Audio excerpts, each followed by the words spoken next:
You are listening to Let's Talk Trio on podcasts. Keep up with the latest episodes by downloading the Podbean app or stream episodes via our social media accounts. Search for Let's Talk Trio on Facebook, Instagram, and Twitter. This episode is sponsored by Student Access.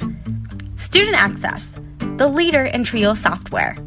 Student Access is an online database solution that allows Trio programs to track their students' information, connect with students by text messages, streamline the APR, and work from anywhere, all online, with automatic updates for changes from the Department of Education.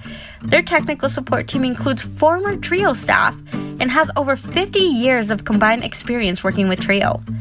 Make it easier to focus on your priority, the students. For more information and to request a free demo, visit their website at www.studentaccess.com or call them toll-free at 1-800-801-1232. That website again is www.studentaccess.com or 1-800-801-1232.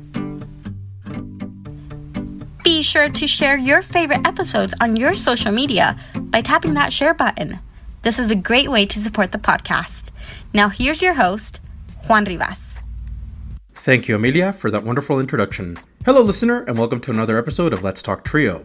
This is Season 6, Episode 16. I am your host, Juan Rivas. In today's episode, we have Mercy Herrera, who is an alum of the Trio McNair program, an alum of the University of New Mexico, Yale University, and Pace University, and is currently seeking accreditation for her charter school, Equip Academy in New Mexico. So coming up in just a bit, Mercy Herrera. A huge thanks to our sponsors, Angelica Villalpando, Rosario Riley, Dr. Ryan Barone, Dr. Jamie Motley, Dr. Jeff Naputi, Angelica Valdez, Felicia Rivera, Jaded Electronics, TrioJoblist.com, NOSOTROS Education Center, and Student Access. Thank you all so much for your continued support of this podcast. You too can be a sponsor of the podcast. Head on over to Patreon and search for Let's Talk Trio. Choose one of 4 patron levels. You can support this podcast for as little as $1 a month. $1 a month goes a long way in supporting this podcast. If you own a business and would like to run an ad on our podcast, send us an email at letstalktrio@gmail.com. You can also become a supporter with a one-time donation to the podcast PayPal account. Our business handle is at Let's Talk Trio. Again, that business handle is at Let's Talk Trio. Any amount is truly appreciated. If you would like to nominate a participant, staff, or alumni to be on the podcast, send us an email at letstalktrio@gmail.com. That email again is letstalktrio@gmail.com. Again, a great episode featuring Mercy Herrera, who is the founder and lead for Equip Academy, New Mexico. Sit back, relax, and enjoy this episode.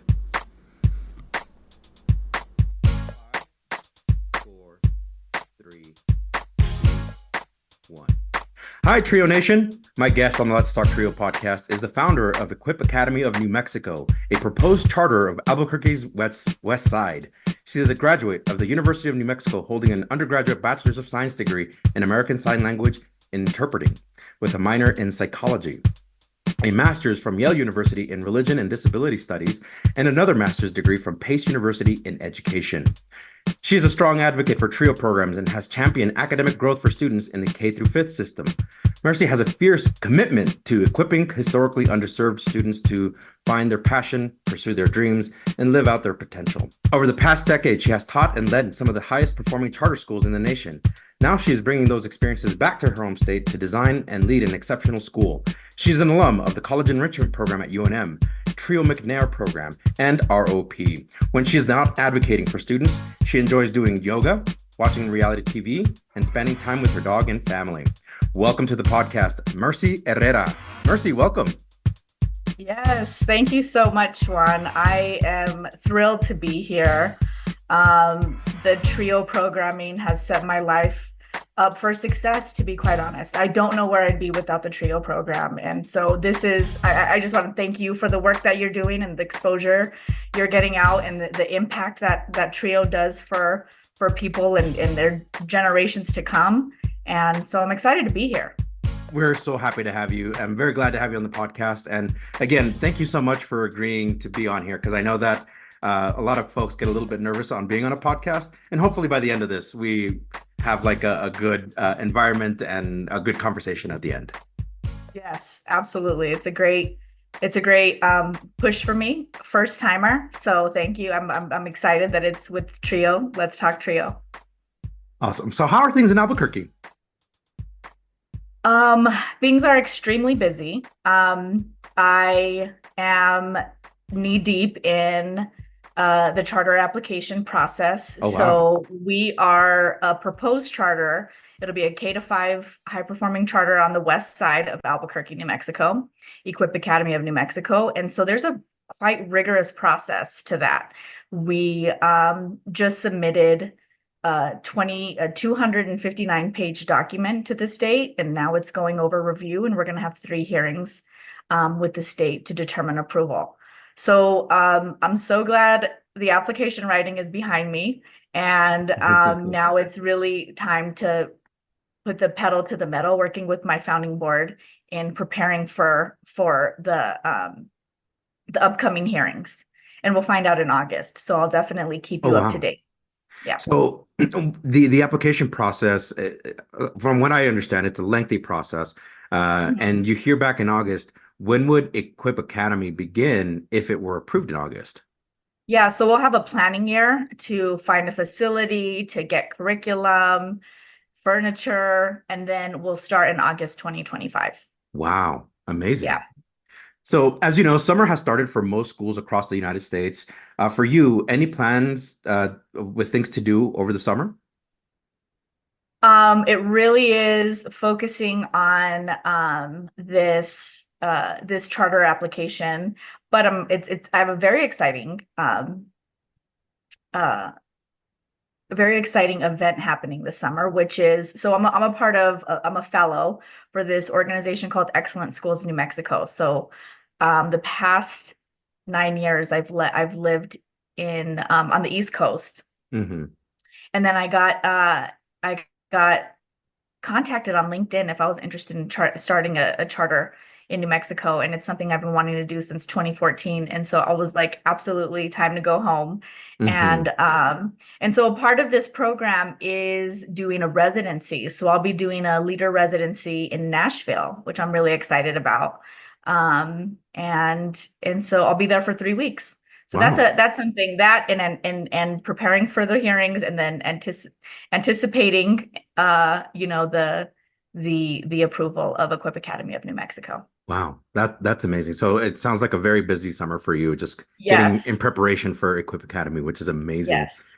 So I imagine, because you're an academic and you have a lot of mindset with academia and helping students succeed, I imagine that it's the transition from academic year to summer might be a little bit tougher. Do you break up your calendar in terms of academic year? Like, you think fall, spring, summer, in terms of like when school starts and we follow that calendar? Yeah. How do you break up your time, or how does the calendar look like to you?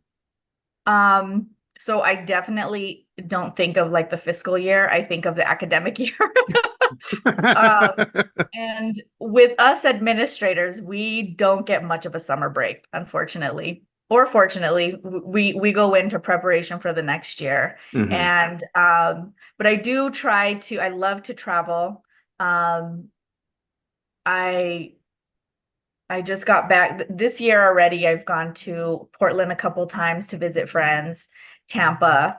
Mm-hmm. So I do like to get out every now and again when I can. I also enjoy just being home and, like I said, spending time with my dog. That's wonderful. Yeah. So you also, at the beginning of the podcast, you said that or not you, but we had stated that yoga is something that you enjoy. How did that happen for you? How did you get into yoga?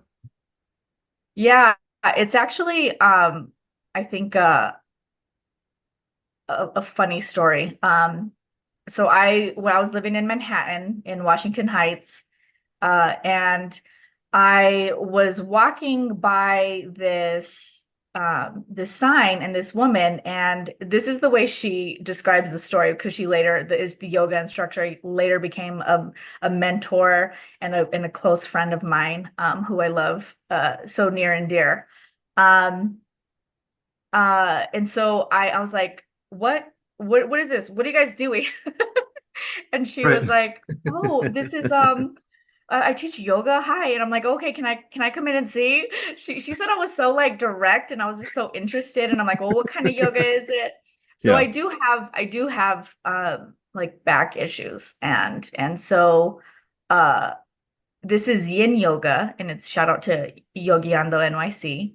Um, it's yin yoga, and I say it's yoga for everyone, Hmm. regardless of your age, of your ability. So there's different types of yoga, and this is like it's more of a gentle yoga where you stay and hold positions for 3 to 5 minutes, and it's generally like floor work. You're not up standing and Mm. holding these poses standing. That's why I say it's for everyone. I think it's really great. So that's kind of how it happened for me. And I stayed with her for about 3, 4 years until the pandemic hit, and then, continued virtually with her. And now I'm back at home, and there's a great yoga community here and a great yin yoga community here, at Blissful Yogas, which I'm just so grateful for.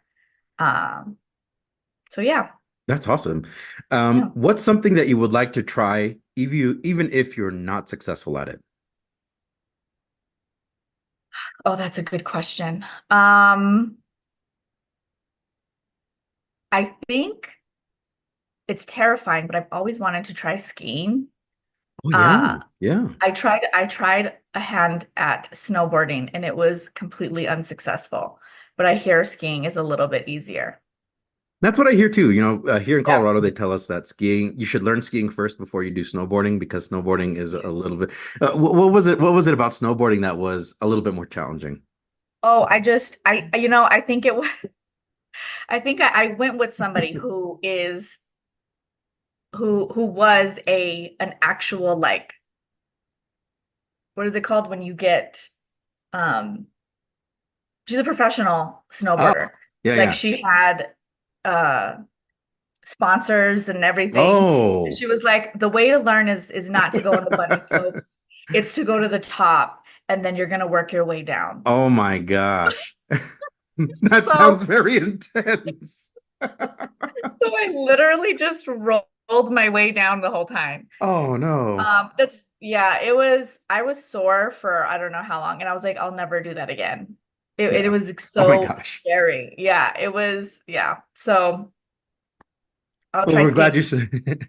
But you know what, Juan? I wanted to ask you, Yeah, you have ties to New Mexico. I do. Yes. And I was like, that's so cool. Like you've like Placitas, Gallup, Clovis.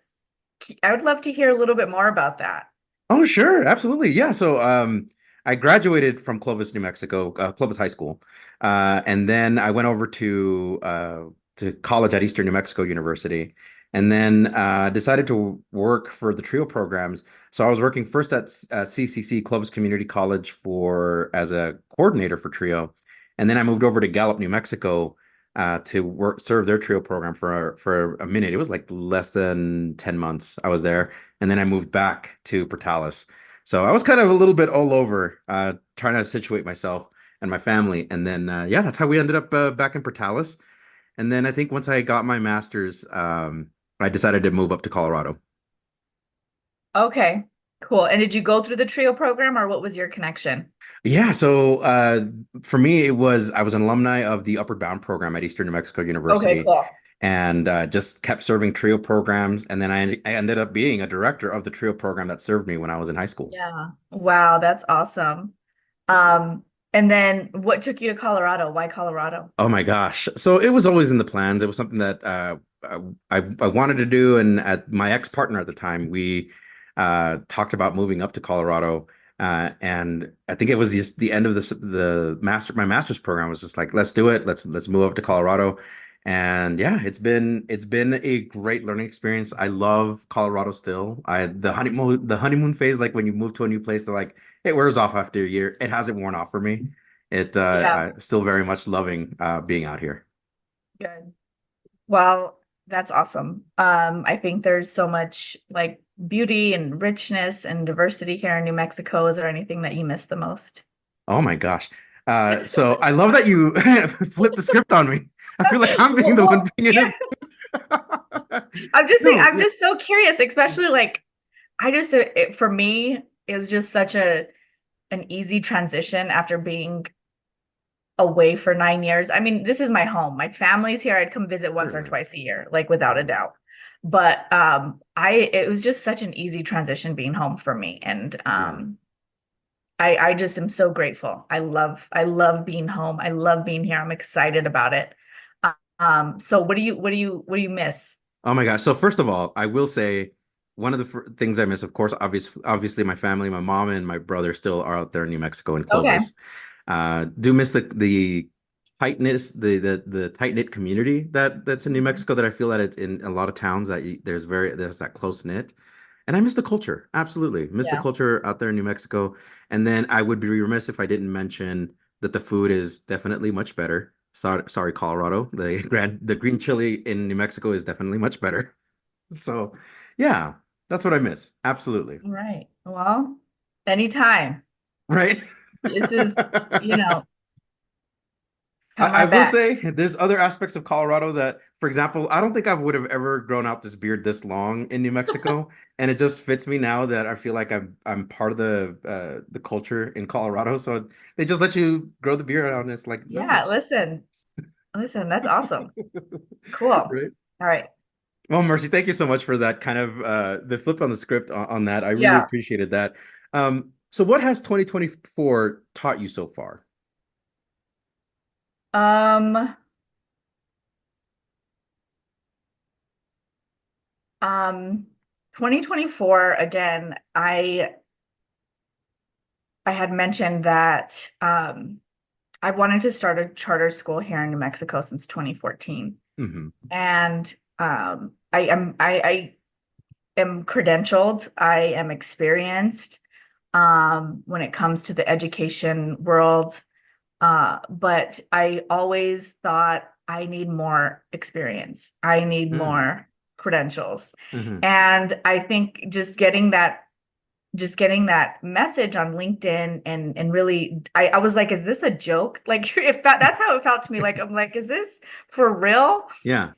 And I was like, is this another a scam?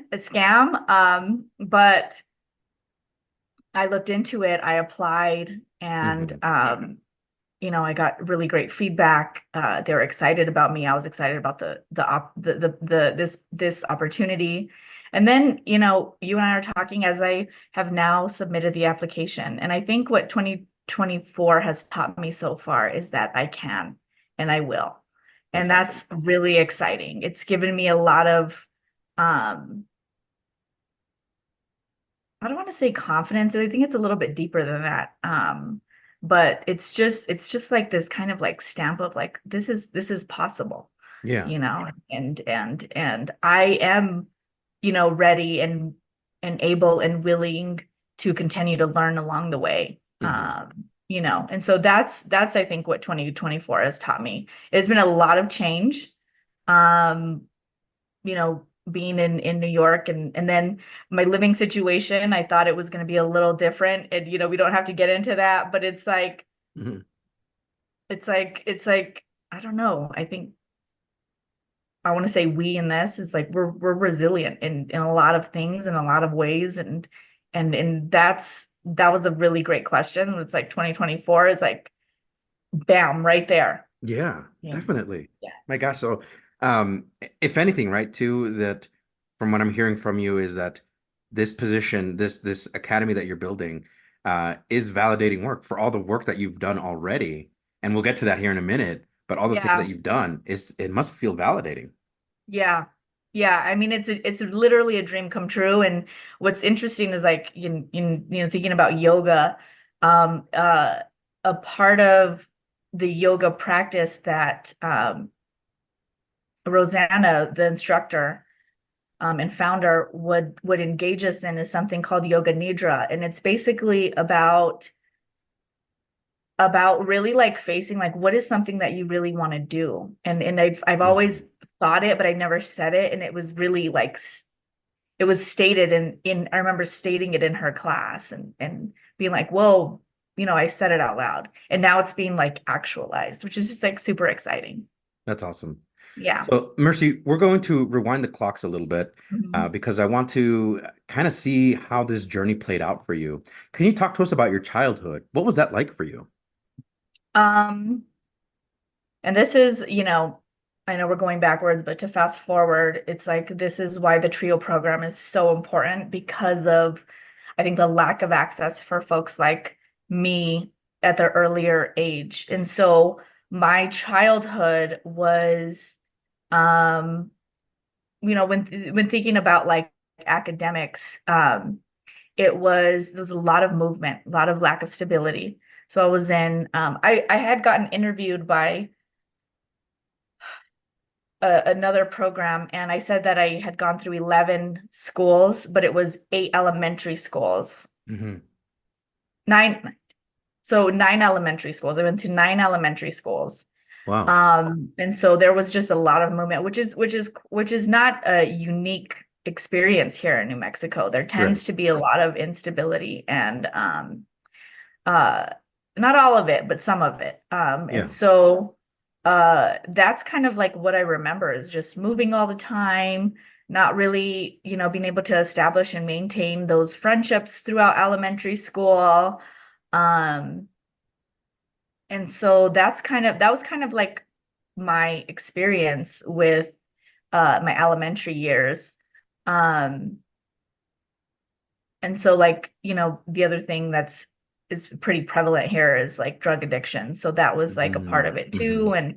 And so when it comes to my family, and so it wasn't until middle school that my grandfather adopted me, and he's not my biological grandfather, but he adopted me, took me in, and at the age of 12, and that's when I was able to have that stability. So I went to one middle school and I went to one high school. Wow. Yeah. How would your family describe you? I think they would describe me as really focused, really, given that I'm the first in my family, I think they would just be they're just so proud of me.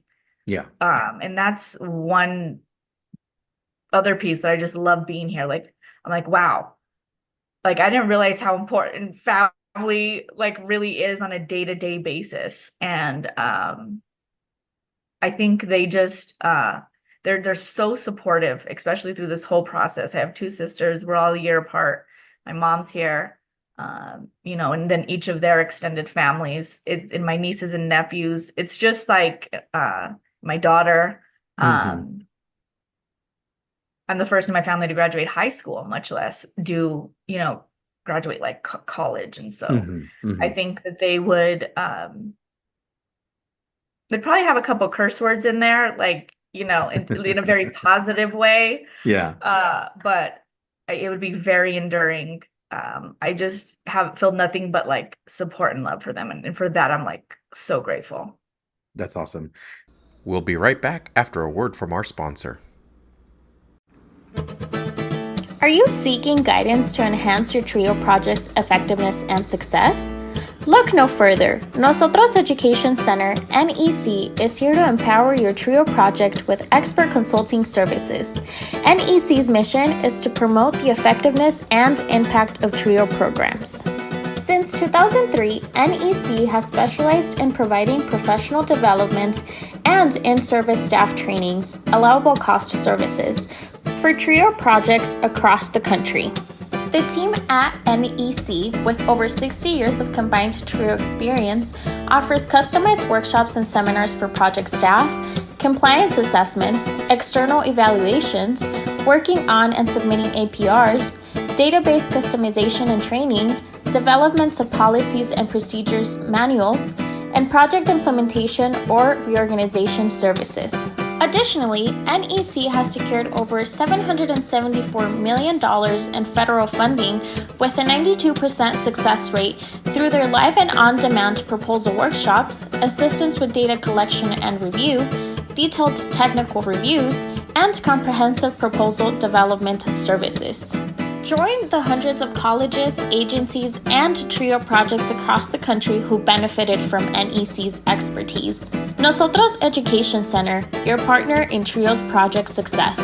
Visit their website at nosotrosedu.org. Again, that's nosotrosedu.org. And now, back to the podcast. Given your current career, was the realm of education something that always fascinated you? I think I think from thinking about like what I want to do elementary, middle, high school on, it's I had a lot of anxiety around what I wanted to do and like what I was what and also what am I capable of, and so those kind of things constantly kind of tugged at me, and so education was not on the radar. Oh, okay, yeah. No, So there was other it things was happening. education was not on the radar. I changed my major a bunch of times.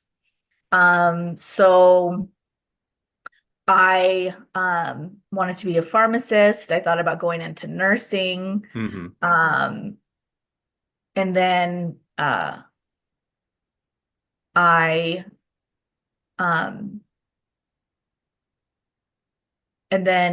went to church. So I grew up in the church, and in the church I seen a sign language interpreter, and I was just fascinated by the idea of being able to translate in a sign form with, not being able to hear. I was fascinated by that.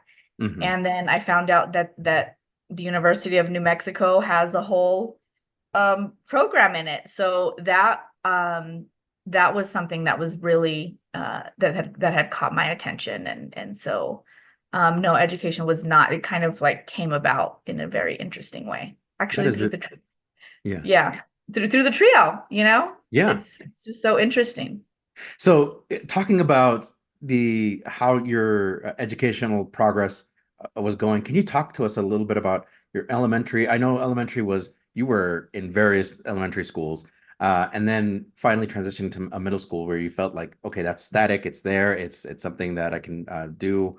But what was that experience like for you? Because moving around a lot of elementary schools and not having those like established communities or friendships, that it can be taxing.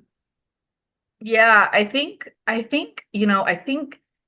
kids are just super adaptable. And I do remember like distinctly that this is not normal. But I also knew there was this intensity in the household of like, oh, we got to leave because of XYZ. So it's like, okay, pack up the things, do this, like, this is where we're going, this is what we're doing, right? And I was also the baby, like I'm the youngest of the bunch. Oh, really? So, okay. Yeah. And so they, I was always like felt like taken care of still, but it was just something that I knew wasn't normal. I didn't know what the word stability meant, but I knew we needed something just regular. Like for me, that's in my mind, that's what I was thinking. Wow. And then I ended up like asking if I could go live with my grandpa. Like that's kind of how it came about. Like I was like, can I go here? Yeah. So And wow. and so he's just this white German man who had married my grandmother. I don't know, maybe like 40 years ago, and they got a divorce, and he had just remained in our family. He was Grandpa Mike, and he took me in, and I remember, having my own room for the first time when I was 12 years old, and going shopping for blankets, and it was just it just felt very like I love my family, but it felt very like this is good. Wow. And Yeah. so Mercy. I was able to Wow. go through middle school. I did struggle, like academically, I've struggled Hmm. elementary, middle, and high school. Like, right. That's why I'm so passionate about the formative years and building those foundational skills and supporting families and in whatever it is that they need to help them ensure that these students are like highly prepared and supported starting from kindergarten, because that's when students really began to learn and get a sense of themselves. So I ended up moving to Rio Rancho, went to Eagle Ridge Elementary, and I thought it was really great. I take the bus every day to school, I'd come back, me and my grandpa would watch our shows and he'd make dinner, and then on weekends I'd go stay with my family and my sisters, and I really enjoyed that. Hmm. And I really enjoyed school. I enjoyed like going and like, you know, and so it felt very natural. Um, so yeah, that's kind of how my elementary and middle school years were like. Wow. Did any interest develop at this point? Like, were you drawn to extracurricular activities like sports, theater, music, anything like that? Um, Not in middle school. I did love to dance. I've always loved to dance. And that did come about in high school. Oh, wow. Okay. And for me, I just knew like I knew I had to figure things out, and I would hear these statistics and they would just get ingrained in my brain, and then I would figure out a way to like either go this way or what the statistics says, or go that way. Right. And so I just remember hearing like um students who have an extracurricular activity tend to be more successful in life than those who don't, because it really gives them a focus on a particular area. It hones in on a particular skill set. And so in high school, that's kind of when that came about. And I started and I danced throughout high school. But and in middle school, one thing I am so grateful for is they had a whole typing program. And I just remember loving Oh, typing. yeah. Yeah. They And really it's introduced us typing very, very early on, huh? yeah, in middle school. And it's something that I plan on doing for my kids in second grade. Right on. Yeah, I just feel like it's such a technical world. These kids can navigate a phone and a computer and a game system like nobody's business. You can navigate a typing system too. Um, and so I think that would be really supportive for kids and yeah. That's awesome. When you transitioned over to high school, aside from dancing, were there any other interests that followed you? Um, Dancing was it for me. I was in the drill team at my school. I was captain senior year. I Wow. will say, I will also note that like I do feel like dancing was my anti-drug.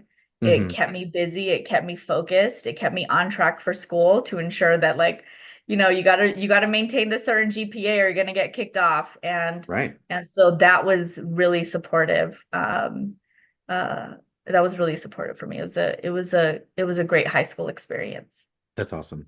Can you talk about your high school experience? How did your family support your academic journey?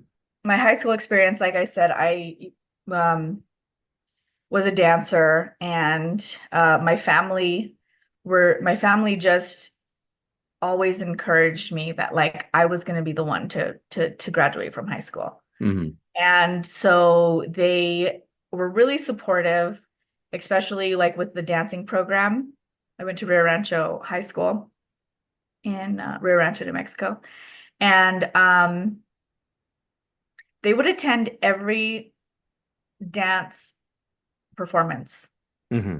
And if they couldn't, they'd feel really, really bad for whatever reason. And I was just so grateful for that, because sometimes it was the same routine over and over. And I Sure. really, Sure. for me, it was really important that they showed up, and they would.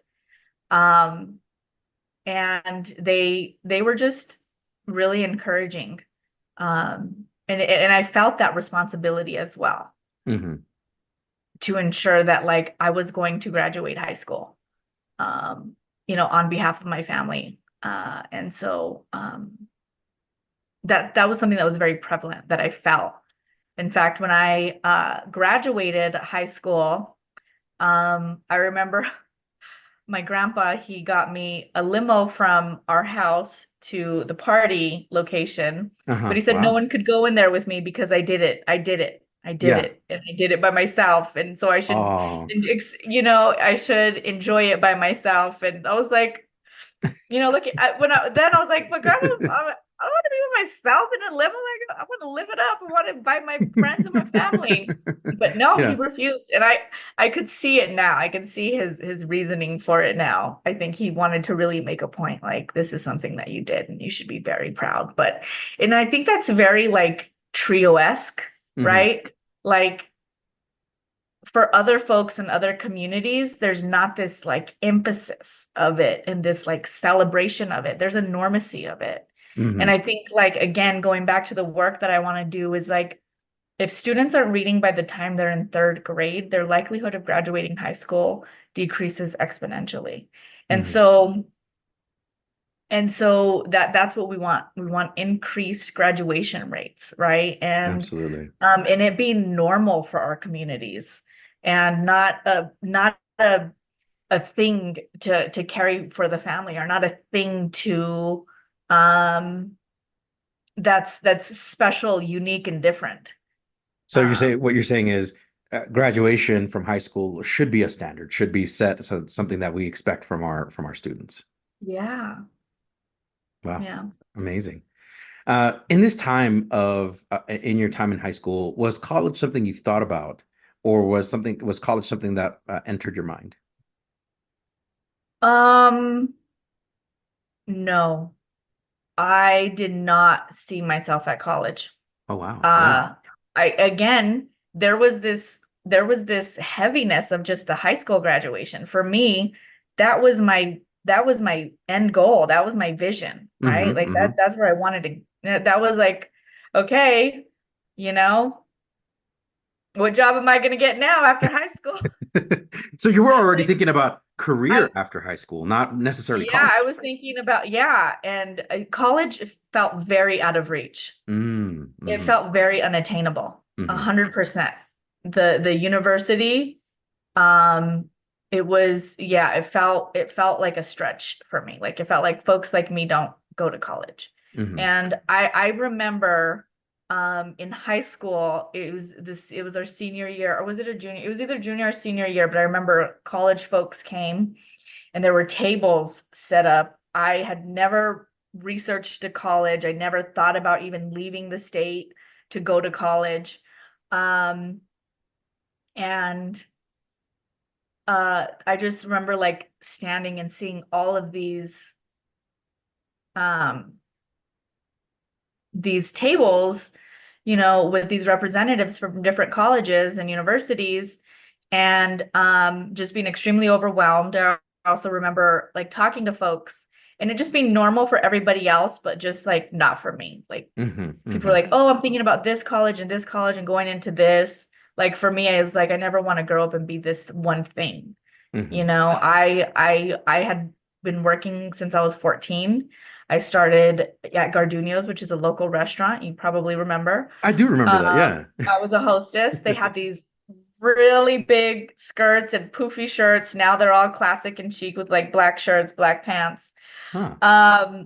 But yeah, I was working there since I was 14, and then I remember working at Walgreens, and they were asking me if I wanted to be a manager, and it was something that I was like, sure, who Mm-hmm. doesn't want to be a manager, Right. And so that's kind of like where I was thinking of going. Mm-hmm. Um, So you were more like, what skills am I picking up now to get me prepared for like a manager position, leading others, and it sounded like that was the path you were about to take. yeah, yeah. So what was the sudden shift? Because somewhere in your high school experience, or something must have said Yeah. to you like, "Hey, why don't you go to college?" So it might have been not exactly that, but what happened? Yeah, I Yeah, something did happen. Oh, okay, Something big yeah. happened. Um, uh, After college, when I was 20, I was in a relationship and I found out I was pregnant. And for me, I was like, that was a total mind shift, like Mm-hmm. complete 180. It was Mm-hmm. like, I felt a deep sense of urgency to become something for Sure. my future child. Like that was the thing. Mm-hmm. And so I searched high and low of what to do. I graduated by that point. Mm-hmm. I was just working full time. Um, and again, I didn't know what I wanted to do. Mm-hmm. But I also knew the University of New Mexico was too big of a beast to enter into. Mm-hmm. And so I started out at the community college. And so at that time it was TVI, now CNM, Central New Mexico Community College. And I just was like baby steps. Like Baby for steps, me, it was absolutely. like baby steps. Mm-hmm. And so uh I actually, I think they have you take like a test and like for math, I had to like take a couple extra math classes to catch up. Even for CNM, even for college, community college. And but I did it and I was able to take those classes. And for me, I really just it was just like one class at a time. And Mm-hmm. I didn't know what I wanted to do. And then again, going back to what I had said earlier, like I was in church and Mm-hmm. again seeing the sign language interpreters. Um, to me it was beautiful, but it was also like necessity. It Mm-hmm. was needed. And I found out that they had it at UNM. And then so I said, okay, like for me, it was like, there's the thing. I'm going to do everything I need to do at CNM to ensure that I can transfer to UNM so Mm-hmm. I could apply for the interpreting program. Oh, wow. Yeah. So was all of this like you were doing this on your own? Yes. Wow. Yes. That is amazing. So I'm going to take us back a little bit to your high school to finish that part of the questioning up. Yeah. What, so in preparation for entering Central New Mexico Community College or TBI at that time, what did you do to prepare to enter that? I just called them. I was Okay, like, yeah. I just called them and I was like, what do I have to do? I think I remember asking a friend who Hmm. also decided Hmm. to go to CNM, or I think they were already a couple semesters in. And so, they told me what to do. They told me where to go. And that's what I did. I went, I think, to the student support office and I told Hmm. them that I didn't know what I wanted to major in. They're like, okay, do liberal arts. I'm like, okay. Hmm. That's how it was for okay, I'll do that. And so that's what I did at CNM. And I loved CNM and I still love CNM so much. And I just went to one of these programs that they just held. It was called like Space Ingenuity, it was CNM Ingenuity that held it. It was like all this space programming that's happening in New Mexico at the rail yard here. And it was incredible. I Hmm. just think CNM gives back to the community in ways that like folks don't realize. And Hmm. I think CNM is um, a really great option. It's a really great start before entering into, a larger university. Yeah, it's a very good pathway to get to a bigger college. Yeah. Can you talk about the moment you graduated from high school? What did that moment mean for you and for your family? It meant, it meant everything. It was a huge celebration. And um my grandfather had always encouraged me. I will say that he did always talk to me about college. He's like, "You're gonna go to college," and I just be like, "Oh yeah, yeah, yeah." Like it's not like he tried to support me. But I think like I remember just being celebrated, being loved on. I got a cake with my face on it, and I just remember everyone wanting a picture at the graduation ceremony, and it's just very, very much so. Sense of pride. It was a big deal. It was a big day. everyone had to be there. Everyone had to be on time. You know us, we're not on time. And and I remember I just felt completely like supported and loved. And I do remember it was probably like the first time that someone asked me, like, so what's next? It was a friend of a family, and it's like, what are you gonna do next? And I didn't know. Wow. Like, Yeah. I had just done this thing. What do you mean? What am I gonna What are what's you gonna gonna happen next? Yeah. Like, we're celebrating right now, sir. Yeah. You know, I I didn't get offended by it, but it was just like, next like right, and the thought process about asking a graduating student about like, so what are you going to do next, like a high school student wouldn't be thinking what's next. They're like kind of living in the moment and just saying, let me process today, what just happened yeah, today. yeah, yeah. So talk about that transition from high school to college. You already mentioned that you were working at various capacities, and that led you to CNM at one point. Uh, but what was the catalyst from CNM to UNM that really pushed you in that direction? Yeah, I mean, for me, it was just sitting with these advisors, checking off every course that I needed to take Hmm. to get there that would transfer over. I also loved that the grades didn't transfer over, it was the credits. I did okay, but I liked that pressure wasn't on Yeah, to yeah, like yeah. for it to go into your GPA and uh you know, either count for or against you. But Hmm. I really liked that aspect. But I just remember it's a distinct um memory, which is like oh my God, here I go. Like, I have to step foot on the big campus, the one that at Mm. one point felt unattainable. But I Wow. knew I had, and at that point I didn't know about the trio programming. Hmm. Hmm. Again, like, I wish somebody would have kind of introduced that to me, but most folks get introduced upon high school graduation, right? And so Hmm. I went in not in a non-traditional route. Hmm. Um, but I just remember stepping foot on campus, and it was like I just needed to do it. And once I did it, it was like, oh, and just looking around, I'm like, there's a lot of folks here who look like me. Hmm. There's a lot of folks here who look like me who are being successful. Hmm.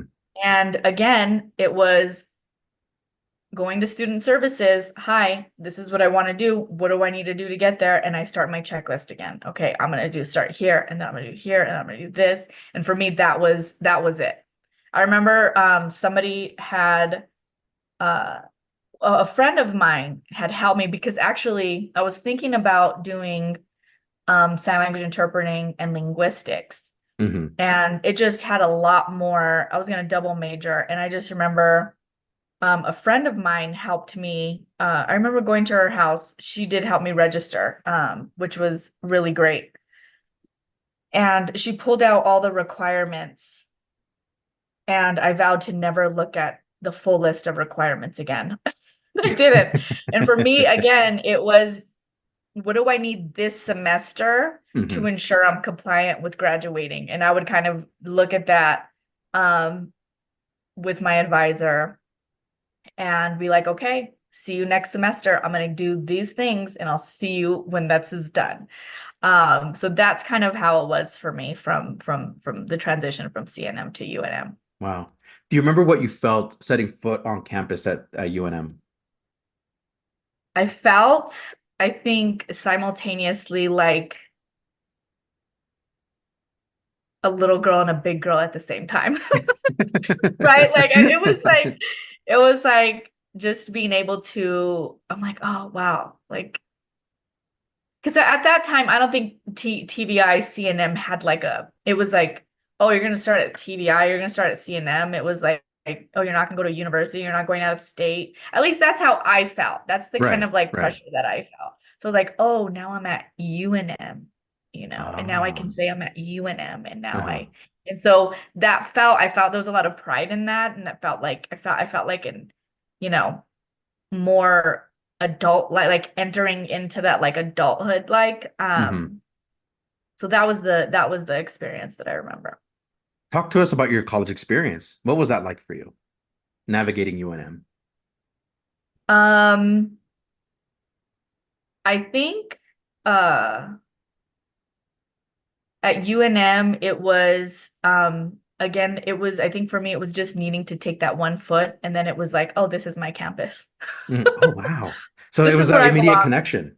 It was a total immediate connection. Like for me, I'm very much so like I can't just go and show up the first day. I think I went and visited the campus before school started 2 or 3 times, and I Mhm. just went through every building. I went through like my whole class list numerous times to ensure I knew where everything was. Mhm. Um, and my experience was I knew I'd love to tell you how Trio came about for me. I knew I wanted to get like an on-campus job. Mhm. And again, I remember it was it was a day specifically for finding a job. And so they had again all these tables, all these booths. Again, I felt that sense of like, wow, where do I start? What do I want to do? And I just remember looking around and looking at like which tables had a lot of people and which ones Mhm. didn't. And then I just walked up to this first table, which was SEP. And I should back up and say that I feel like everything, I'm grateful for the experiences that I've had in my life, but they kind of just happened. I mean, Mhm. you're there, I'm there, I have to be there, be a presence. But it's like I'm grateful that things happen in the way that they do at the time that they're supposed to happen. For sure. For So like I sure. said, I was like sitting there overwhelmed at all these like potential, I don't know where I want to work on UNM campus. Like you know, I had no Yeah. idea. And so the first table that I go up to was the College Enrichment and Outreach Program. It Mhm. was SEP. Mhm. And I remember like, hi, I remember just going up to them and being like, hi, can you tell me what you all do? That's how you get the foot in the door, Yeah, right? I was like, what do you guys do? I was probably said something like that. And then this guy was like, well, we're looking for mentors right now. We're looking for mentors for the College Enrichment and Outreach Program. Um, and I was like, what does that entail? What does that consist of? And they were like, okay, well, you have to be really good at either math or ELA, and you're going to support, you know, incoming students, students who are first generational college students, students who uh, maybe potentially like just made it on the Accuplacer assessment, and who basically just need mentor and support through the college, um, uh, not really through the college experience, but through you'll basically tutor them with a specific skill. So I was like, am I the right person for this? But I knew I didn't want to go to any other, I didn't want to like go through to like all these other booths. And I was like, this seems really interesting. It seems like super, I'm always about like giving back. And I felt like what I had done was a great like thing, right? Being at UNM. And also I did get A's for the literacy portion of, you know, my CNM classes. And so I said, well, like these are the grades that I got at CNM, and I'm happy to be I'd love to be considered to be a potential mentor. And so he basically talked me through it. And so so I got the job and I was a SEP mentor. That's kind of how I got introduced to SEP. And then by way of being a mentor, I was simultaneously utilizing their services, which Wow. were so supportive. And And, and even though I wasn't a SEPster is what we call them, I would go in and I would talk to the advisors. So those advisors became my advisors. Like they became my mentors. And I remember supporting this one student.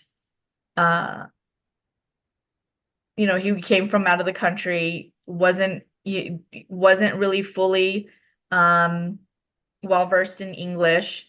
And so I would support him and we'd meet and I just help him with writing, whether it be paragraphs or, papers. I'd edit his papers and I'd support him through that. And so that was just like really great. And at the same time, like I got introduced to a really impactful program that's making a lot of change in the community. That's wonderful. Did you know what program you wanted to major in? Yeah, sign language interpreting. And why? I was just fascinated by it. The idea of being able to work, be a conduit for someone who can't hear and be able to still ensure that they're an active part of the community and able to know what's happening. I love that idea of it. At the time, I didn't realize that the sign language interpreting program was so competitive. I think they only allow like 11 or 12 students in a year. It might have changed since I graduated. But that's how it was. And I remember, doing some focusing on prerequisites until open enrollment came for the interpreting program. And I remember one of my mentors at the McNair program supported me through that and really helped me write my letter of intent for the interpreting program. And he supported in a way where he like really took time. And that's Ricardo and he's still there at McNair, and we kept in touch and still doing great work for the community. But I just remember being so grateful that he took so much time. And I feel like that's the kind of work that TRIO programming does. It's like, we want you to succeed. If this is what you're interested in, if this is what you want to do, I'm going to do everything in my power to support you to get there. And that's kind of how I felt. Wonderful.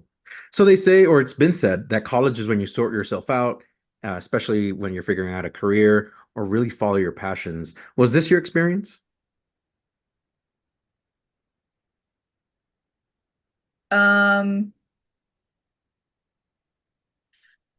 I think so. I think like I said, I changed my major a bunch of times. And then I would think about like what are some things that like I'm interested in and want to do.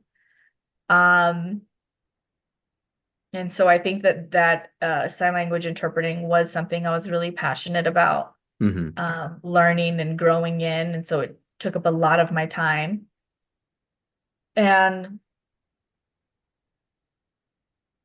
yeah, I think college is a really great place to think about what what is best suited for you. And I think that was my experience.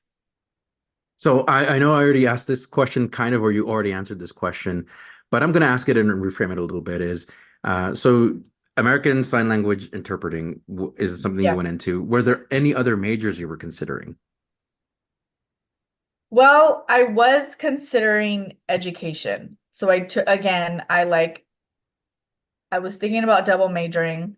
I was thinking about, the other thing was like, what do I need a minor in? And I liked school, but I wanted it to be like done as fast as possible. Sure thing. So I'd already like started like electives in nursing. I started, in terms of like the minor, I've already started electives in linguistics, electives in education. And most of the electives were in linguistics, but they required a lot more than some other minors. So I remember just taking a psychology class and being like, I'm gonna minor in psychology. Like that's like that's where I had most of my undergrad in was psychology. Mhm. I do wish I would have done education, but again, that would have extended my graduation date. So yeah, I mean, that was kind of Right on. my Yeah, go ahead. Sorry. sorting myself out, and yeah. When did you learn about the trio programs? So yeah, it was that day trying to look for a job, being overwhelmed, not knowing what I want to do, and being able to become a mentor. Hmm. And it was through that I really began to, like, myself, simultaneously utilize their services. And I think that had just like really set me on a path of like what is possible and like the how to get there, right? Like I knew what I wanted to do, but like the how was what the like trio program does and how it Yeah. serves students. Wow. Can you talk about your experience in trio and in the college enrichment program? Yeah, so like I said, I was a mentor with SEP. We'd support with the orientations for students. I just remember distinctly there, again, it's more than just the how-to one to get to places, but it's just like this deep belief in Hmm. these kids, regardless, and in me and anyone who came through the doors, regardless where they're from, regardless what they look like, what their families have done, what they haven't done, like it's possible. Hmm. And so that was really embedded and really has informed a lot of my decision making and in my experience for the school that I'm building. But in terms of trio, so I did SEP, and then it was in this this little corridor. And then I remember like folks from SEP talking to other folks from down the hall and in Hmm. this other corridor. And I'm like, what is all of this? And they're like, oh, yeah, this is our McNair program and this is our ROP program. And the person who, Ricardo at SEP, he really mentored me, and he's like, through the SEP program. And I think learned very early on that like, yeah, Mercy can benefit from some of these services too, and Hmm. highly encouraged me. Almost was like, it wasn't even like an encouragement. It's like, here's this application, fill it out Wow. for McNair. So right on. Yeah, and he was So like, so this is the McNair program. awesome. The McNair program has um, it's a research opportunity program. It's for a year. They support you in continuing education. Hmm. And they just created a lot of opportunities just for information on what that is in terms of navigating that. Hmm. I just remember navigating, local college post high school was very overwhelming. It was a lot, Sure. to the Yeah. point where I had to just narrow it as like, what's one thing I need to do to move forward? Hmm. And so I think like navigating continuing education with, through master's and PhD and whatnot, I think is something that is even more so daunting.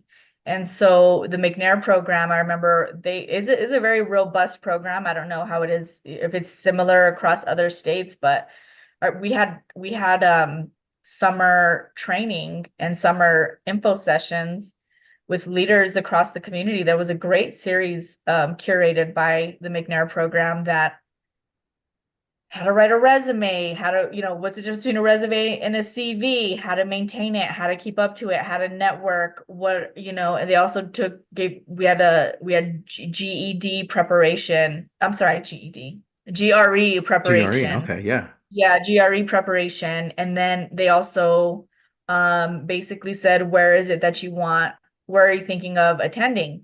If you were to, um, for a master's. And they're if they wanted to stay at UNM, that's totally fine, but they're like, where else? Like, where else would you want to attend? And for me, that was Gallaudet University. And so I was already majoring in sign language interpreting.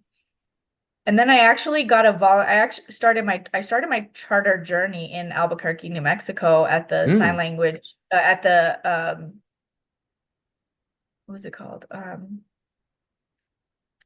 American Sign Language Academy. So it's a school for the deaf. And so I volunteered there and I taught for a couple years. I taught dance. And so I was like, maybe I should go in. Maybe if I were to do anything in a master's program, it would be at Gallaudet University, which, do you know Gallaudet? I'm not familiar. Okay, Gallaudet's in DC, and it's a deaf university. So it supports deaf students, and they also allow a very select few hearing population of students as well. So I was thinking of going into deaf education. So that's when education kind of came to be. Wow. And again, it wasn't that I was going to, it's like, if I was going to do anything, it would be this. Wow. And so the McNair program, a part of it is a research so it's a research-based program. And so again, a part of the sessions that were developed were, what does research look like? Quantitative versus qualitative. What is it like to write a paper, have citations? They make you, or they support you in getting a mentor on campus that is focused on your particular topic. And again, this whole, for me, this interest came about because of church. And so as I transitioned from just being interested in it to learning about interpreting and doing, and then interpreting, it was like the hardest things to interpret are metaphors and similes, stuff like that, like slang. And so my research focused on translating scriptural metaphors from English to ASL. And so that's kind of what I wrote my McNair paper on. And so McNair took us out to DC, where a group of us who were interested in that area. And so I got to visit Gallaudet. And then McNair also took us to, I don't know if it was during the research opportunity, because then I also did a second year, because you could do McNair and then you could do a second year of the research opportunity. So I don't remember which one, but I know on another one they took us to Boston. And so I presented my research translating scriptural metaphors from English to ASL at Harvard University. So while I was at Harvard, that's when I met folks from Yale Divinity who encouraged me to apply. And so for me, again, Yale, this little New Mexican, UNM wasn't on my radar. Yale certainly wasn't on my radar. But McNair opened those doors for me. Wow. Right. And gave me the skill set to create and focus on this research and present and network. And so again, growing up in the church, I followed up with this woman at Yale Divinity, and we met, and she encouraged me to apply. I didn't tell anybody. Juan, I didn't tell a single soul that I applied to Yale, because what were the chances, that this little New Mexican was going to get accepted to Yale? I remember getting an email saying congratulations, you've been accepted. Yeah. And I just remember sitting in the foyer of my apartment complex here in Albuquerque, and I just started crying. I was like, oh my God, like now I have to tell people and I have to consider this. It's official, right? Yeah. And yeah, it's official. And at that point, I hadn't even applied to Gallaudet because open enrollment it didn't open yet. Right. I think I was in the process of applying. And the other aspect I think I will note is Yale Divinity didn't require GRE scores, and Gallaudet did. So that was a concern for me. And Mhm. so, and that was one of and so I didn't end up applying to Gallaudet. And I was like, I can't, like, who's going to say no to Yale? They gave me a Mhm. very Mhm. great, like, scholarship. And I went and I told my family, and it was devastating news. They were happy, but it was also devastating Oh yeah, news. because it would feel like they were losing you, right? That you'd be going so Yeah, far away. yeah, it was like, and so like from that point on, every meal was the last meal, and it was just it was beautiful, but it was also just like sad. And again, going back to like quote unquote what's normal for folks versus Absolutely. potentially folks who go through the trio programming, right? Like having to make these big leaps and bounds, whereas for folks it's like normal. It's like, oh, this, my Absolutely. child is considering, you know, um Penn State or CSUN. And it's like for us, you know, it was like a huge, huge deal. Absolutely. And so that was kind of my experience both with McNair and ROP. It was again, like I said when I started this program, like I don't know where I'd be without the trio programming, like truly. Yeah. And because like every step of the way it can lead back to, what took me there. Yeah. So yeah. Right on. So Yeah. at this point, did you feel like your career was beginning to take shape? Like you felt like you had an idea of what your career might look like? No. Hard no. It was, I think, like when thinking about what I wanted to do, there was still a big question mark at this point. Well, I will say again, growing up, like my dad was a pastor, my sister was a preacher. And so ministry was very much, and that was another reason that we moved a lot around a lot, is like ministry, and then Hmm. uh, simultaneously like lack of stability and for various other reasons.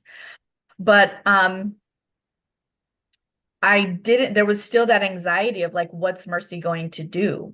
I did have my hand at interpreting. Interpreting is very difficult. It's not easy. And I was one of the more higher level students, and still it's very difficult. So I didn't know if that's what I wanted my career to be, yet I got a whole bachelor's in it. Hmm. And then I'm thinking, oh, I want to go to deaf. I want to go to Gallaudet for deaf education. Hmm. But here I find myself at Yale Divinity School studying divinity. Hmm. And but there was always, I think, like the research, again, going back to the research that I had done and the connections that I made, I was able to connect with, I forget what his name is, but he works through Wycliffe, which is an organization that works at translating the Bible from written form, from English, or from its original form to whatever language that folks want to put it in. And Hmm. sign language isn't universal, so they are working on translating the Bible from into different sign languages. And this person that I was able to interview for my research had already translated the New Testament with him and his team. And so that's something I was considering doing, and I thought I would end up doing. Hmm. But it's all very much so volunteer based.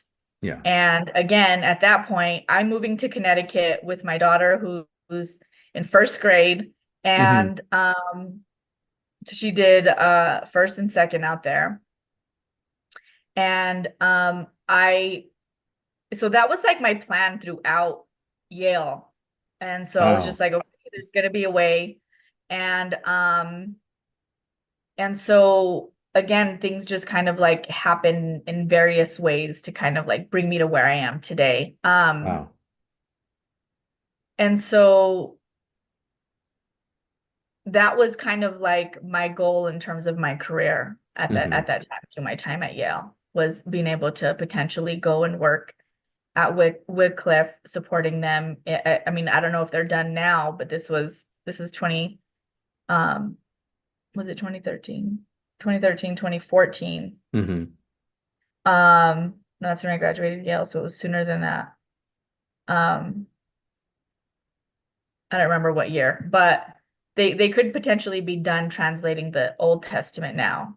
Wow. I don't know. I haven't followed up on that, but that was something I wanted to support in doing that I thought was really amazing.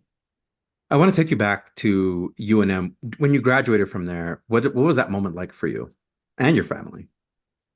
Oh,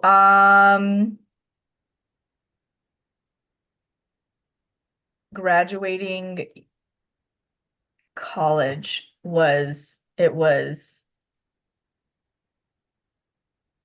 it was for me, it felt very surreal. Like, wow, I did this. It's possible. Um, I also was just inundated with, again, support and admiration and from my family. It Hmm. was, again, everyone was there. Um, and they seen how hard I worked. There were a lot of times where the family was having certain functions and I couldn't attend, or I would attend and I had my computer and I was just there typing away, and so it was very time consuming. And I will say too, my mom and my sister in particular, Spring, really supported um me with my daughter. They were like the primary, like when they say it takes a village, my daughter had her grandmother and her aunt to really support and taking care of her and raising her while I um, did what I needed to do at college. And Hmm. they'd always say, this is an investment. This is an investment, right? We're investing in you and your future. I remember my sister Julia, I was like, oh my God, like everyone has computers and I can't take notes fast enough. And she was like, you need a computer. I have a friend who works at a, a, a computer store and I'm going to talk to him. And she saved up money for me. She saved up $400 to get me a laptop. And Wow. I just remember like they knew like, okay, we just got to support Marcy to get her through this so she can do it. And that was just really beautiful. That's awesome. So I'm going to reframe this question because you shared a little bit about your experience in Yale. What do you remember most about your program path at Yale? And what was it about getting a master's that was important for you? Well, I just remember kind of like the work that Sep had done, and I think instilled in me is like, you got to keep going. Like you got to just keep going. There's other opportunities out there, um and so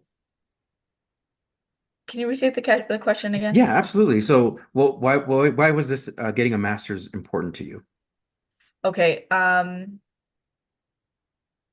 I think for me, again, going back to what's possible for my daughter, and then also just thinking about what um else could potentially come about from attending Yale. And it was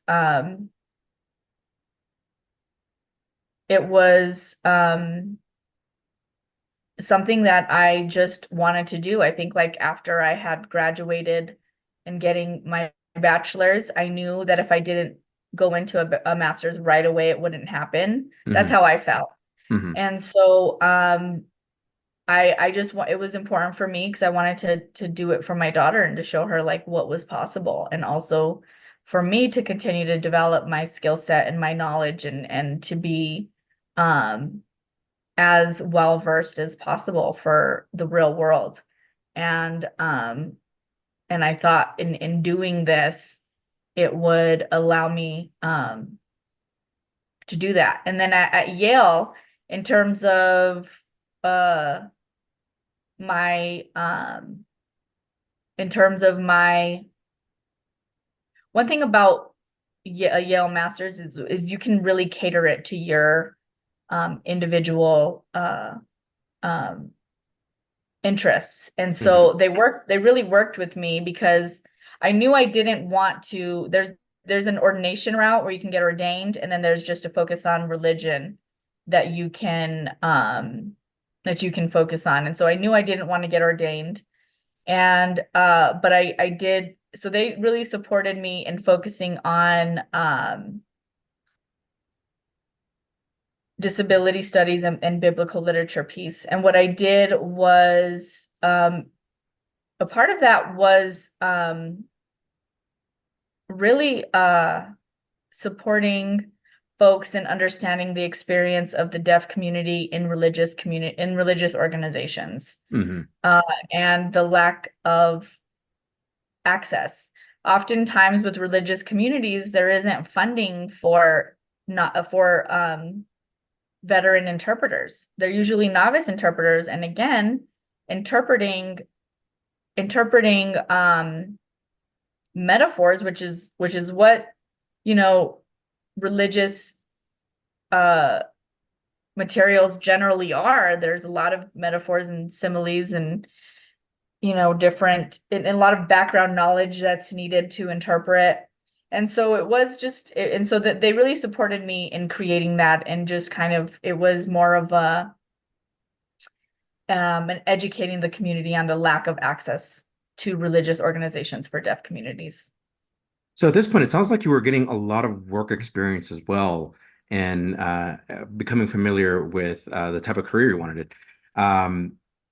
Would it be fair to say like getting that work experience was vital in putting you in the path to where you are now? Well, I feel like I got a lot of academic experience. That's the experience I thought I got.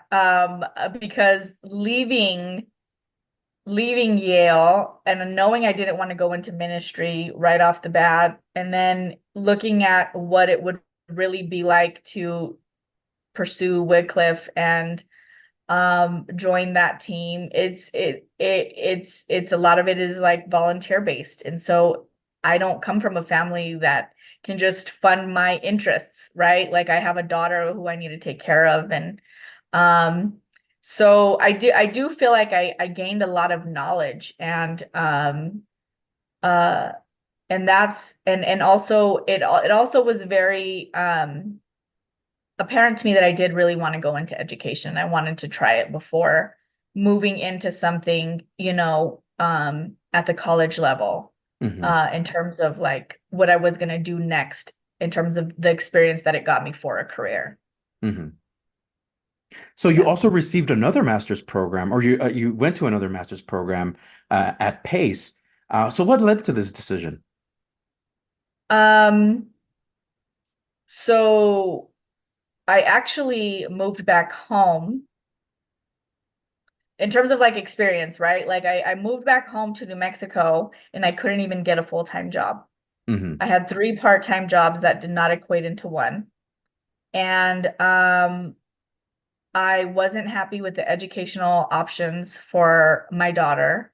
And so that was the decision, those decisions combined really influenced my decision to move to New York. And so when I moved to New York, I started my journey at the charter school in the elementary level, at the highest performing charter in the nation. And that was 2014, which again ignited my passion and desire to start a school in New Mexico. And because I seen what was possible, right? Like there's no secret that New Mexico has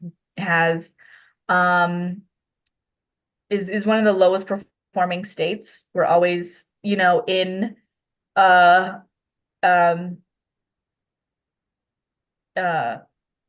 what is it called? It's either like us or Mississippi at that bottom 50th. Right. So always underperforming.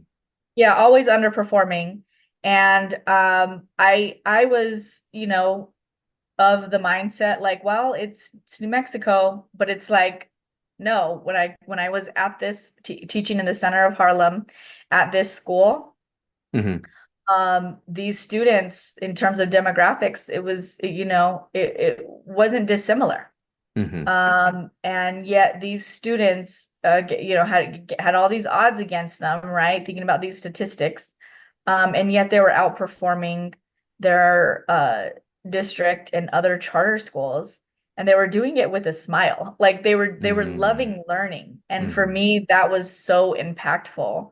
And I was like, I don't know how, I don't know when, but I'm going to bring a charter school to New Mexico. So that's kind of how it was. That was the seed that was planted in 2014. Wow. And so in the charter world and in New York, in order to be a lead teacher, you have to have a master's in education and be certified. Well, you could still be a lead teacher, but you're not gonna get that pay. It'd be a different pay scale. And living in New York, you can't just, it's, Yeah, definitely. it's expensive. Yes. And so I actually, I was at one school and they offered a master's. That's what's wonderful about these charters in New York, is they will fund a master's in education. Wow. And, to get certifications. That's and amazing. So I applied to the first school I applied, and then I actually withdrew my application. For me, I was like, I just want to, I feel like I'd gone through a lot. Like Yale was extremely, rigorous. And I was like, I just want to work before jumping into another master's program. So it wasn't until I worked, for 3 or 4 years as an educator, which I think was smart, because I was able to just get that skill set under my belt. So that way, teaching for me felt like second nature rather than, something brand new. Right. And so I was at one of my favorite schools, Harlem Village Academies, and they had a really unique program, the Progressive Education Institute, that was housed there at HVA, that you could get a master's through PACE. And so it was a 3-year program. I think we were the first or the second cohort. But it was fantastic. It was really, really well thought out and well executed. And it just fit with the type of pedagogy that my approach to teaching was, which is a progressive education, which basically means like inquiry based. So you put the thinking and the learning on the students rather than the teachers, being the teachers being the facilitators rather than the I do, you do, we do method, and follow what I do and then you try on your own. It really brings students into the center of learning. So that's how I got my second master's, and I finished during the pandemic. So didn't really have, I think my family sent me flowers at that time. They were like, okay, Marcy just keeps doing things. And it was like, it was like important, but it was also like, it felt like classes that I was just taking at my current school. So it felt less formal. But yet it's still a full master's program. Definitely. In 3 years, I had to get certified in teaching. And so that was that experience. So you have extensive experience working in charter schools.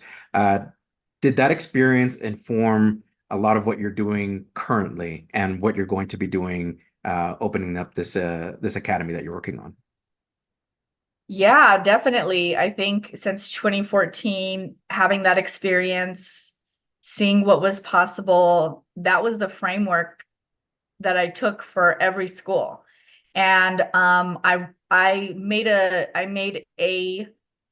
decision to teach or lead at the top performing schools in New York City. So I've worked in various charters, so that I can gain the skills and the knowledge to bring it back to bring it back home eventually. I didn't know how at that point. But yeah, that was my end goal, was to bring back these experiences to New Mexico and build up my skill set, build up my knowledge, and think about, if I were to start a school, what would it look like? What are some of the things that I want to take from these top performing schools and bring home that would work really well with the community here? Right on. You are currently lead founder for Equip Academy in Albuquerque. I know that you're currently in the application process. Can you talk to us about this potential school and your position and how it's the aim and the impact it looks to do in Albuquerque? Yeah, so we are, like I said, well underway with the application process. And it has been one of the hardest experiences of my life, for sure. One thing, like thinking about my grandpa and his encouragement to me was always like, "You're gonna go to college," and I'm like, "No, Grandpa, I'm not gonna go to college. It's not for me. I go to college. You're gonna get a master's."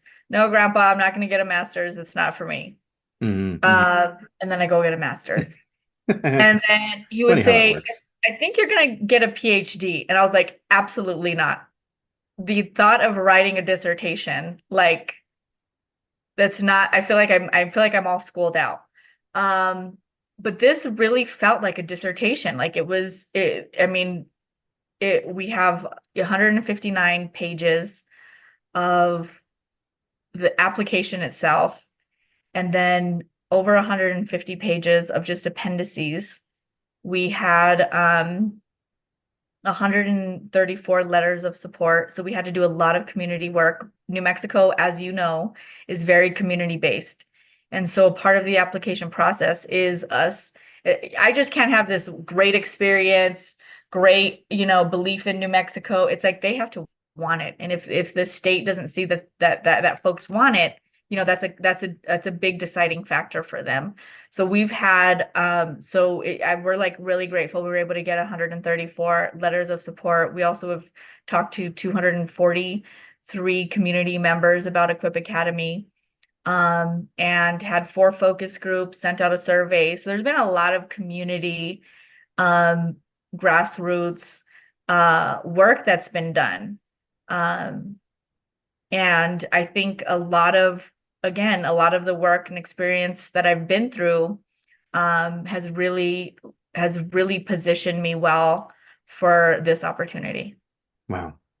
How do you see Trio and Equip Academy working together? Do you kind of see anything that might overlap or things that Trio can be involved in?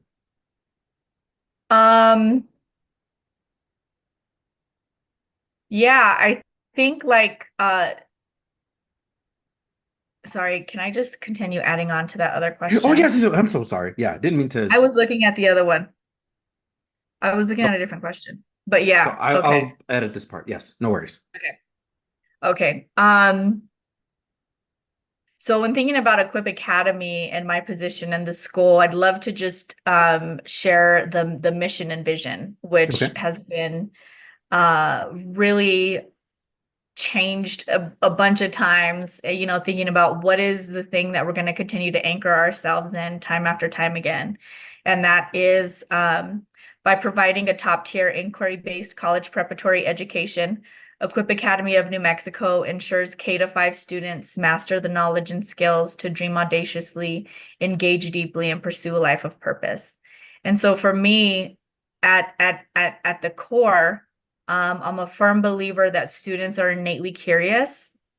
My experiences tell me that students are innately curious and that they innately want to succeed. And it's our job to support them in getting there. So it really lends to our vision, which is every child has the opportunity to live out their greatness.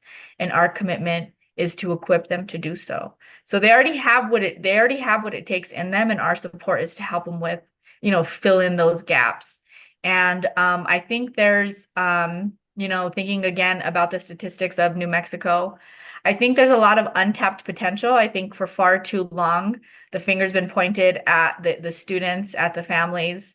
We're at where we're at because our families did this or didn't do this. We're at where we're at because I lived in this zone, so I don't have access to that quality of education. And I'm a firm believer that education is a human right, and reading is freedom. And the goal is to bring a high quality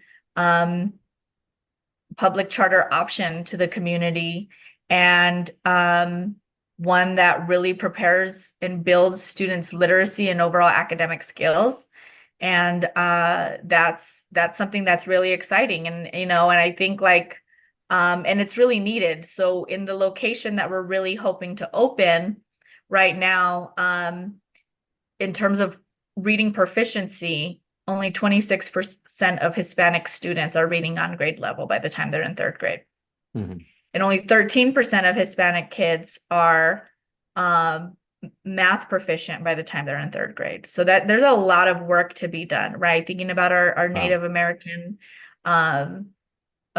folks as well, 23% are proficient in reading and 8% are proficient in math by the time they're in third grade. Looking at the Black students here in New Mexico, 18% are proficient in reading, 3% are proficient in math here. Right. And then again, looking at our English language learners, 18% are proficient in reading, 8% are proficient in math. Our special education population, 5% are proficient in reading, 3% are proficient in math. So Equip Academy, again, is a charter that is going to focus on students' fundamentals and build their skill set and confidence. I'm a firm believer that thinking about these students and what makes them or prevents them to go or not to go to college is really their confidence around their learning and their comfortability with reading and writing and and engaging in the academic process. And so our school is really supportive for again, the fundamentals starting at kindergarten. How do you see TRIO and Equip Academy working together? Yeah, I am excited about this question because 83% of the students in the community where we want to serve are Hispanic students. And I am a firm believer in representation and ensuring that our curriculum is supportive, making sure that the teachers who are teaching them are supportive. And like, for example, I would love to bring in a TRIO leader in the community. So we have something called purpose and passion speakers that really sandwich the year. So we're gonna have a purpose and passion speaker starting at the to open our year and then to end out our year. And really, again, it's about encouraging the youth, even starting from K, right? Elementary level. I think there's oftentimes this focus on really kind of charging the high schoolers. But I think it really starts at a very early level. So that's one thing that I'm bringing to my school is a purpose and passion speaker. So I'd love to, to bring folks in who are leaders in the field to come and speak the passion and purpose into the students of Equip Academy. The other thing is what's built into my school. It's a college preparatory culture, and it's really about exposure. Right? Not folks, again, not having my experience where it's like, we're not talking about college post high school graduation.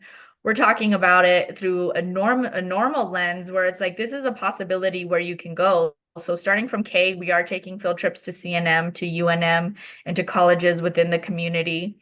And so I'd love to partner with, TRIO programming to think about how we can make that a fun-filled event day to where it's not something that, ignites the nervous system, but something that's exciting where students could say, hey, yeah, I've been there. I could go there when I get older. Yeah, we've been talking about, college since kindergarten. Wow. Yeah. Their classes are going to be named local colleges. There'll be a class named CNM and UNM, and they're going to learn about the programming at those schools and think about if it's something that they want to pursue. And so, yeah, so they'll be able to attend field studies at universities and also be able to just focus on college life and what college offers, during morning meetings and throughout the year in various ways with speakers and whatnot. But I'd love to open it up for any recommendations that you think would be beneficial for TRIO in a partnership with an elementary school, whether it be mine or, maybe somebody listening who's like in education. Absolutely. For those interested in finding out more, where can they contact you or get more information?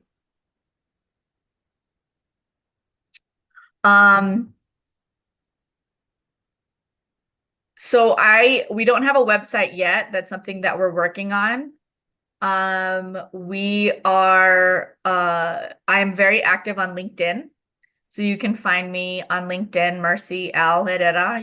I also have an Equip Academy of New Mexico LinkedIn page. I'd love for folks to follow along and, during our journey of this application process and hopefully and potentially opening up and serving the community here in New Mexico and thinking about how folks can get involved. Absolutely. Wonderful. What is something that you would like to share with TRIO professionals? For the TRIO professionals that are listening, what is something that you would like to let them know or tell them?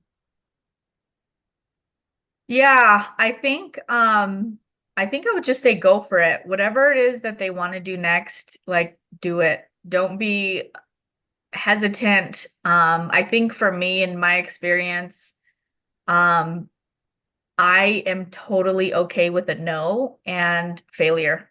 And I think if something isn't for you, it's not going to happen. And if it is, it will.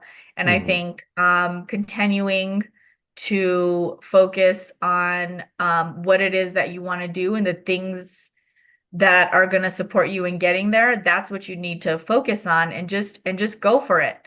I would just say you can and you will. Right on. That's awesome. What is what is something you would like to say to TRIO participants across this nation? Yeah, I'd like to say, that's a good question. I would say, take care of yourself. I think truly, I think we bear a lot as folks who come through TRIO programming. When I say take care of yourself, I don't necessarily mean self-care. And I recently learned what self-care really is. It's not really bubble baths and massages, which are fantastic and wonderful. Right. But it's really getting at, the root cause of whatever negativity or anxiety or any kind of overwhelm, things that you're experiencing. Self-care is really figuring out what's that one thing that's going to support you in helping you overcome whatever it is that you're going through. So for example, if you're unemployed right now, tomorrow, what's the one thing I'm going to do? The one thing I'm going to do is just update my resume. That's it. I'll figure out what I'm going to do the next day. Oh, okay. Maybe the next day, what I'm going to do is my goal is to apply to one job tomorrow, just one job, just to send my application on one job, or maybe it's to update my LinkedIn. And I really think, I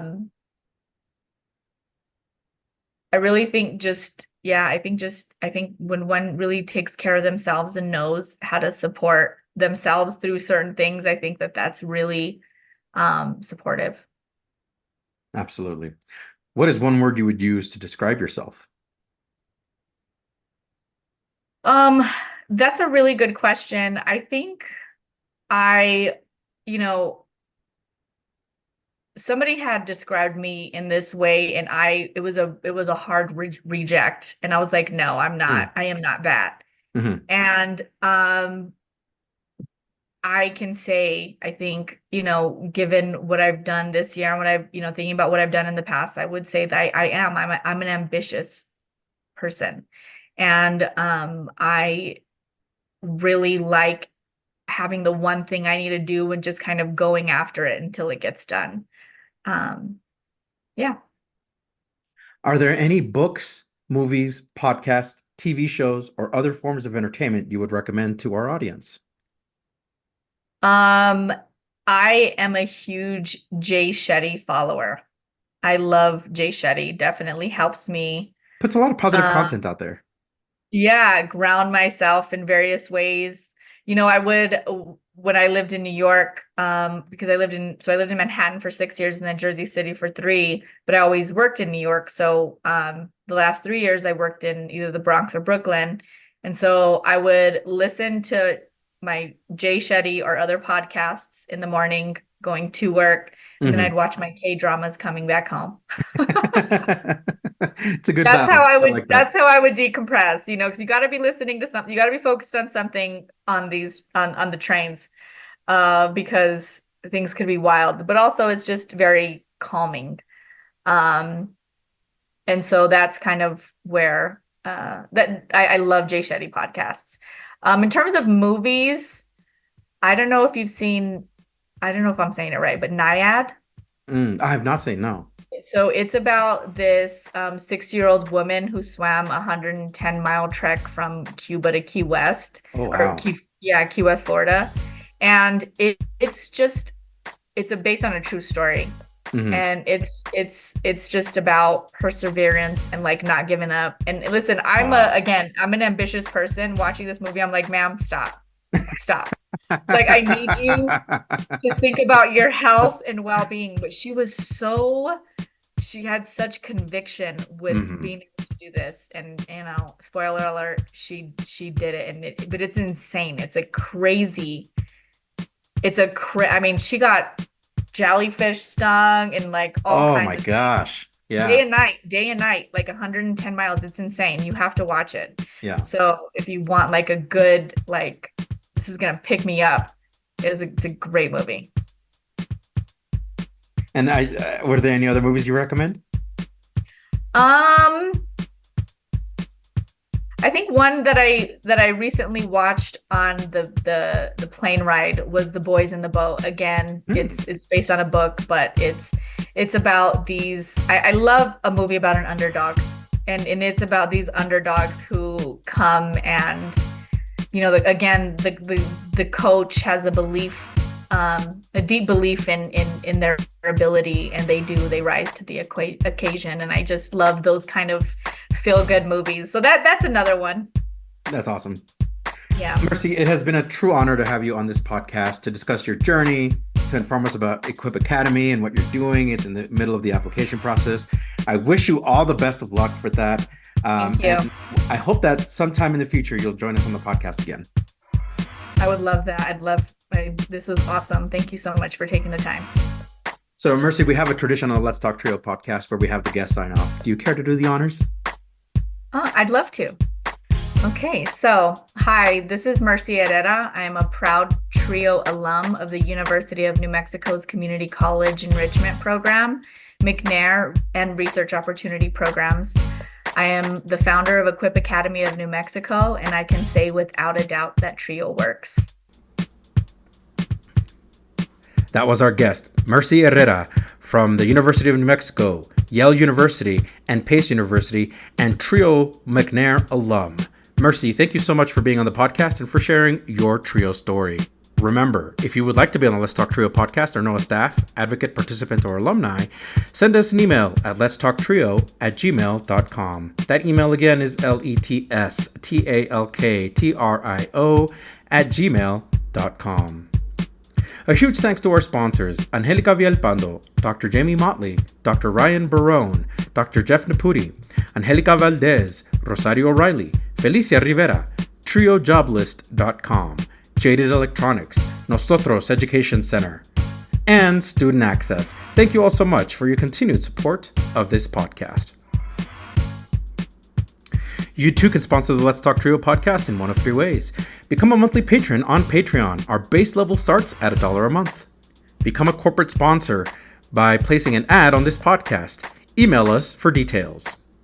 Become a supporter with a one-time donation to the podcast PayPal account. Our business handle is @Let'sTalkTrio.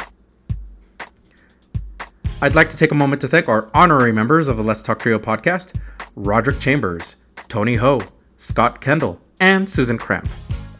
The Let's Talk Trio podcast team is John Russell, audio engineer, music producer and composer, and post-production editor. Amelia Castañeda, script supervisor, marketing manager, social media manager, and producer. Juan Rivas, executive producer and host. This episode was recorded Sunday, June 9th, 2024. Thank you all so much for listening, and we will catch you on the next episode.